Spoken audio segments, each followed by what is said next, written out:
So MLB and ESPN have cut ties, but not really. It was announced today that MLB has a new TV deal in partnership with ESPN, NBC, and Netflix going from 2026 to 2028. I'm going to tell you a little bit about it to kind of clear any confusion. Remember earlier this year, it was announced that MLB and ESPN were going to cut ties after the 2025 season. ESPN wanted to pay a little bit less than was originally offered, and MLB felt like ESPN wasn't streaming enough for their game, or basically weren't willing to put in what they knew they were worth. In that original deal, it included the home run derby, Sunday night baseball, and a few playoff games. Now that still is going to be off the table, so they're not continuing with that. That's where Netflix and NBC comes in. Before I get into all the individual deals with each company, let me tell you first, it's a 3-year media rights deal from 2026 to 2028.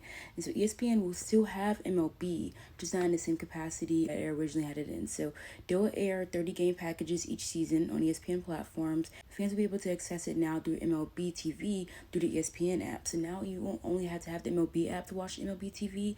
You can also do the ESPN app and watch your favorite team outside of their home and your television territory. Basically, ESPN isn't focusing on the big ticket games or events surrounding MLB, but mostly the out-of-market games that you can access through MLB TV through their app. So now you may be wondering, what about Sunday Night Baseball? That's where NBC is going to be coming in. And this will be the first time that baseball is coming back to NBC since 2000. You can see they're going to be including Sunday Night Baseball, wildcard games in the postseason. All that's going to be exclusive on NBC, BCSN, and Peacock. So, all of them are going to be partnered together and give their viewers multiple platforms to stream on. Also, all All-Star Week coverage is going to be on NBC, all their platforms, and along with the MLB Draft, Futures Game, all that great stuff. What about Netflix? Netflix is going to have opening night for the Yankees versus Giants, which will be March 25th.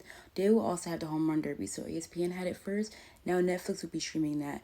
Also, the third edition of the MLB Field of Dreams game is going to be broadcasted on Netflix as well on August 13th, and that'll be the Phillies versus the Twins. And that leads us to the other streaming platforms like Fox, CBS, Apple TV, and of course MLB Network. There'll be their packages there. So they have other options besides the top 3 that we're talking about. Basically, this deal is just showing you that streaming is becoming a lot more prevalent. Cable is starting to kind of weed itself out of the picture, just traditional TV markets, and now focusing more on streaming platforms to get a little bit more accessible for out-of-market teams and regions. Now they're kind of looking more into national and streaming distribution properties rather than just relying on the traditional sports networks to broadcast their games and events out there. So they're trying to look into other avenues to grow the sport, like I said, make it more accessible for fans. What do you guys think about this new deal? Do you think it's going to be pretty popular? Do you think it's going to catch on pretty quickly? Do you think it's going to extend? Do you think it's going to shut down? What are we thinking about it all?